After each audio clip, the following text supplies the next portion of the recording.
Hey guys, it's your girl Tara Crush back with another review, and this time it is for The Oval on BET. If you haven't already, hit my subscribe button.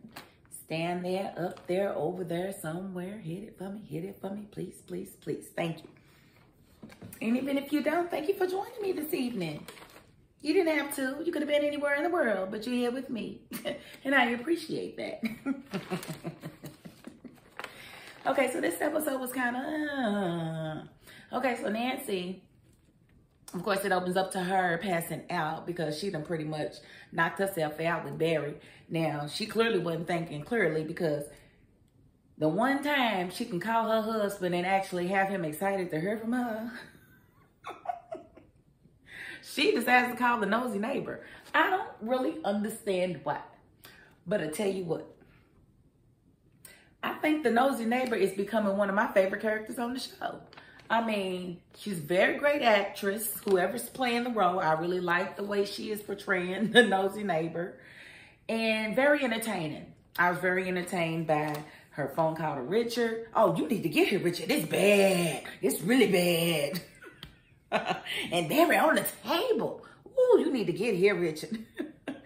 And she telling the police that Nancy got asthma, you know, and she done passed. Oh my God, break the door down. Come on now, y'all ain't no help. I just liked her. I definitely appreciated her this episode because I'm running out of people to really care for her. But of course, Barry's little dumb self is in the hospital. They're saying that he OD'd on a lot of different, you know, drugs, and that's because we know the cult drugged him. And that's that on that. I don't know if they were trying to kill him because she's saying that it was a deadly or a lethal concoction. But you know they can be a little extra sometimes. So I don't know exactly how much truth it is to that. But he's in the hospital. And his parents are both there. And of course, Richard, he acted like he was about to go back to the compound. And I'm like, that's just dumb. Like, why did you even ask to borrow Priscilla's car? It didn't make sense. He's like, can I borrow your car? Like, dude.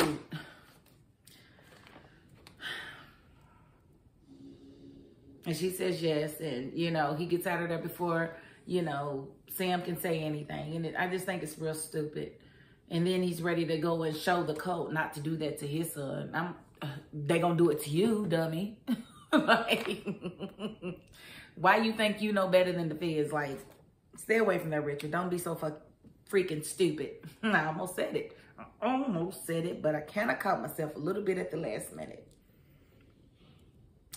So I really didn't understand why Nancy called the nosy neighbor, and I didn't understand Richard's line of questioning. But I did appreciate Nancy finally putting him in his place about the way he was talking to her. Like, what you're not going to do is keep on trying to punish me for something that I can't take back.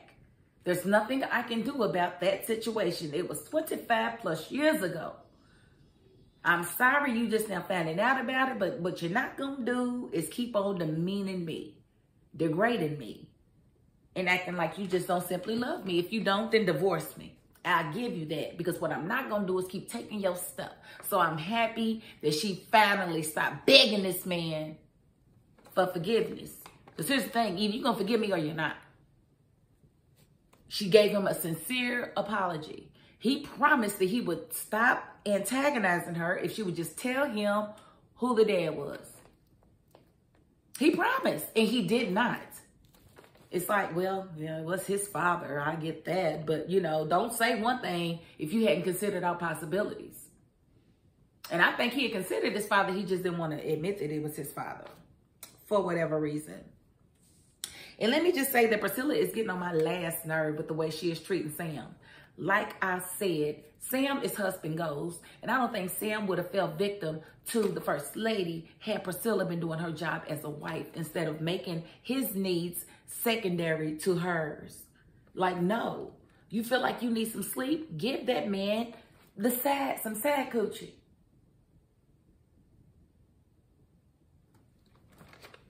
Doesn't take much effort. Just give him some side coochie to shut him up. You ain't got to jump on the, you know, the chandelier and all of that. You're married. You can't say no too many times in a row.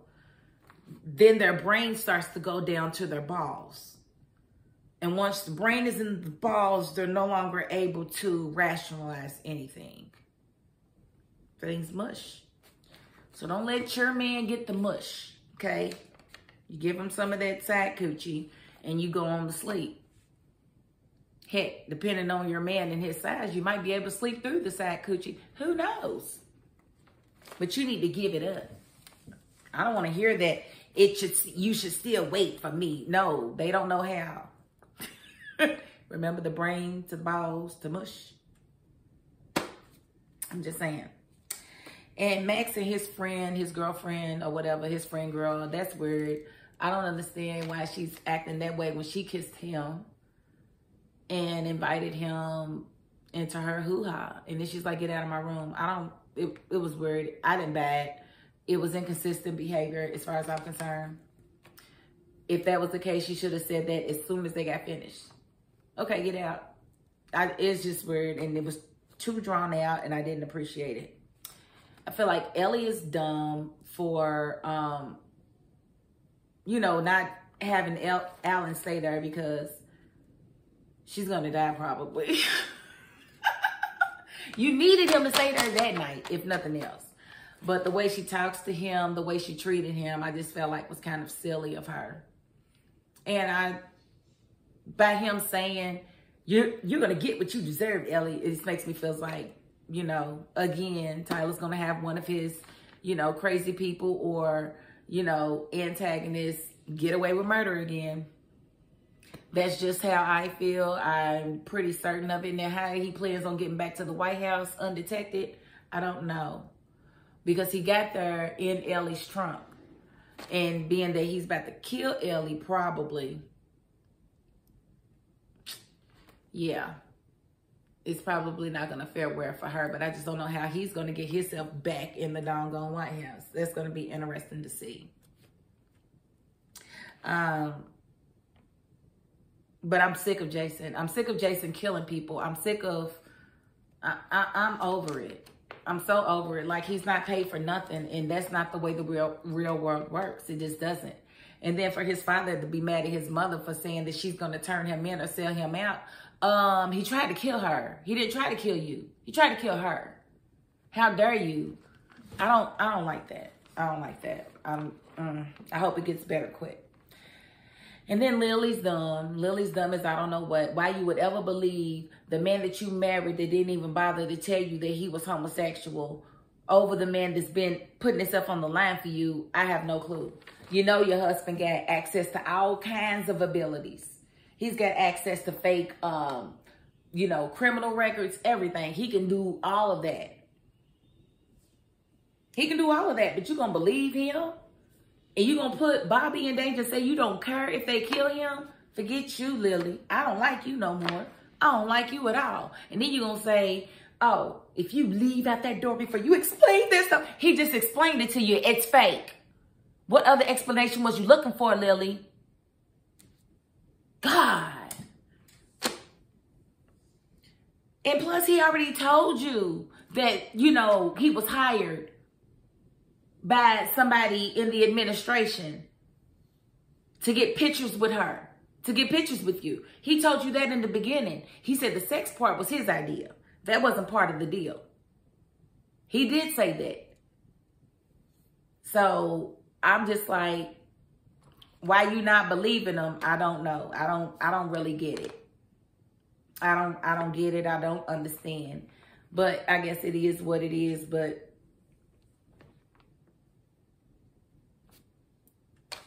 just dumb.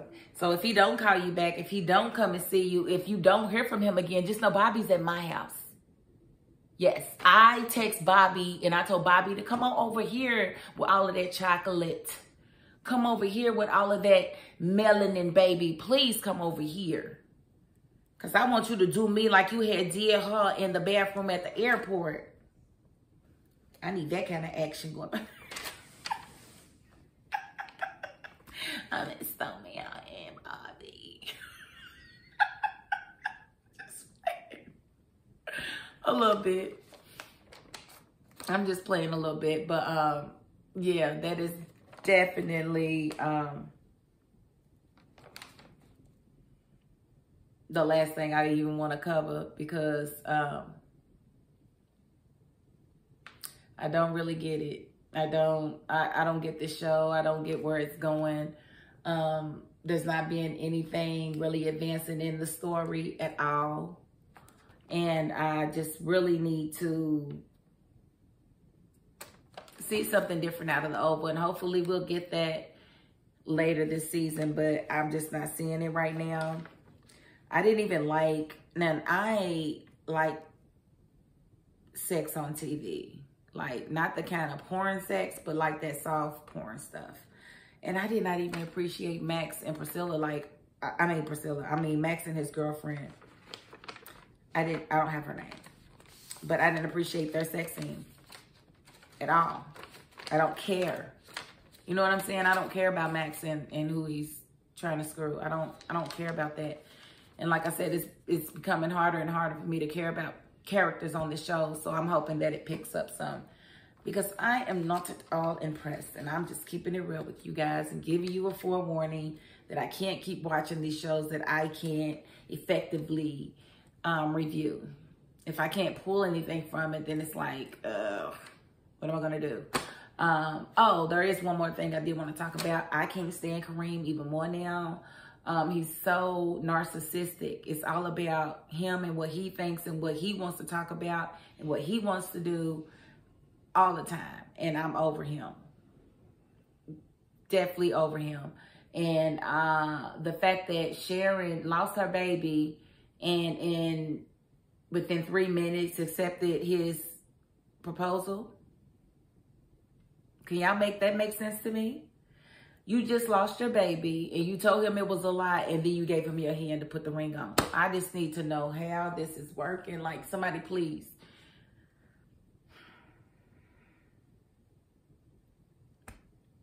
You just lost Barry's baby and accepted Kareem's. Okay, so I got it out. I don't like Kareem for nothing. I don't like the way he was talking to Richard and Nancy. I think he needs to learn some respect. And I just feel like he's going to try to isolate her from everyone so that he can have her to himself. That's just my opinion, and that's how I feel. And I'm not going to change my opinion because that's what he's about to do, because he's already doing it. Bet you he don't tell her that Dale said, asked about her. I bet you he don't tell. And then if I'm wrong, I'll admit it next week. But I promise you he's not going to say nothing. And that is my $5.02. Again, if you haven't already, please subscribe to my channel. And again, if you don't feel like subscribing yet, I get it. Thank you for watching anyway. Peace.